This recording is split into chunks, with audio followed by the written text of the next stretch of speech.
नमस्कार। The news house के खास कार्यक्रम मिड डे में आपका स्वागत है।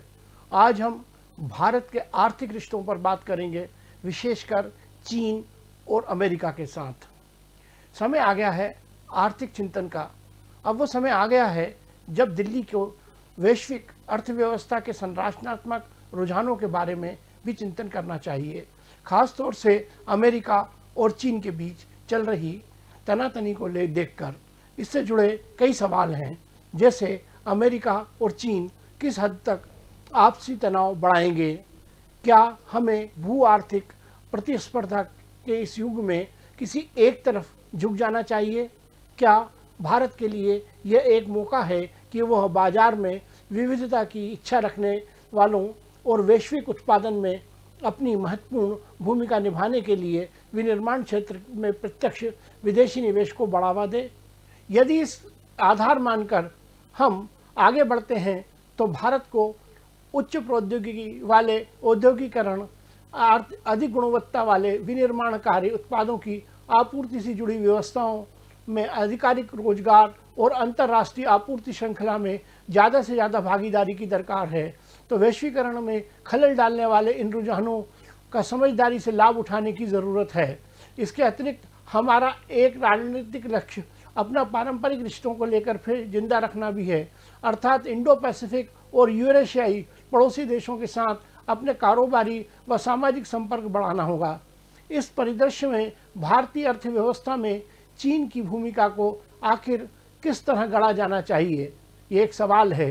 पिछले 6 वर्षों से मोदी सरकार का रुख यही रहा है कि व्यापार घाटे को नियंत्रित किया जाए और देश में चीनी निवेश व प्रौद्योगिकी को आकर्षित किया जाए।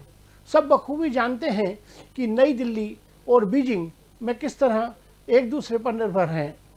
अब हमें ऐसा अध्ययन करना चाहिए कि किस तरह हम लागत से अधिक फायदा कमा सकते हैं और इसका क्या असर पड़ेगा। ऐसे आकलनों के बाद ही नीति नियंताओं को चुनिंदा क्षेत्रों में चीन के साथ परस्पर निर्भरता विकसित करने की नीति बनानी चाहिए या किसी अन्य देश से आयात बढ़ाकर दूसरी जगहों से आउटसोर्सिंग कर इसे कम करने की योजना पर काम करना चाहिए। हमें सबसे पहले चीन की 2025 योजना की तरह प्रभावी औद्योगिकरण की रूपरेखा तैयार करनी चाहिए और फिर पता करना चाहिए कि जिस तरह चीन की सुधार प्रक्रिया में अमेरिका उत्प्रेरक बना था, उस तरह वह हमारे कैसे काम आ सकता है। विशेषकर डिजिटल क्षेत्रों में अमेरिका और चीन में जो मुकाबला चल रहा है, उससे एक अन्य नीतिगत चुनौती हमारे सामने है। एक डिजिटल सुपर पावर को छोड़कर दूसरे के पाले में जाने से हमें बचना होगा। आखिरकार चीनी और अमेरिकी कंपनियां समान धरातल पर हैं और दोनों के समान रूप से हमारी डाटा संप्रभुता को खतरा है।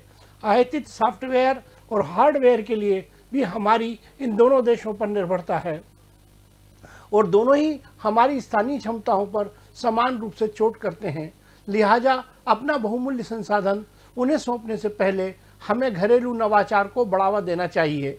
VO2 एक अन्य विषय इंडो पैसिफिक के साथ भारत का रिश्ता है। क्षेत्रीय व्यापक आर्थिक भागीदारी RCEP पर हुआ फैसला बताता है कि भारत व्यापार के दरवाजे बंद करने को लेकर जल्दबाजी में नहीं है, क्योंकि हमारी घरेलू अर्थव्यवस्था अभी कमज़ोर है और कई तरह की संरचनात्मक समस्याएं हैं। स्थानीय स्तर पर भारत बेशक चीज़ों को व्यवस्थित करना शुरू करे, पर अमेरिका चीन के बिगड़ते रिश्तों के आधार पर हमारी क्षेत्रीय भू आर्थिकी नहीं तैयार होनी चाहिए। सच यही है कि चीन और अमेरिका के आर्थिक रिश्तों में गिरावट चीन एशिया की पारस्परिक निर्भरता से कम नहीं करेगी। इसकी झलक हाल के आंकड़ों में दिखती है। पिछले साल आसियान उसके साथ द्विपक्षीय कारोबार करने वाला दूसरा बड़ा सहयोगी बन गया है। ये स्थान पहले अमेरिका का था। इस साल तो अब तक आसियान यूरोपीय संघ को पीछे छोड़ चीन से सबसे ज़्यादा कारोबार करने लगा है। स्पष्ट है, हमें अमेरिकी सियासत की संभावनाओं पर चिंतन करने की बजाय हमें भू आर्थिकी और क्षेत्र में विकसित होने वाले रिश्तों को लेकर रणनीति बनानी चाहिए, जिससे आगे के अवसर पैदा हों।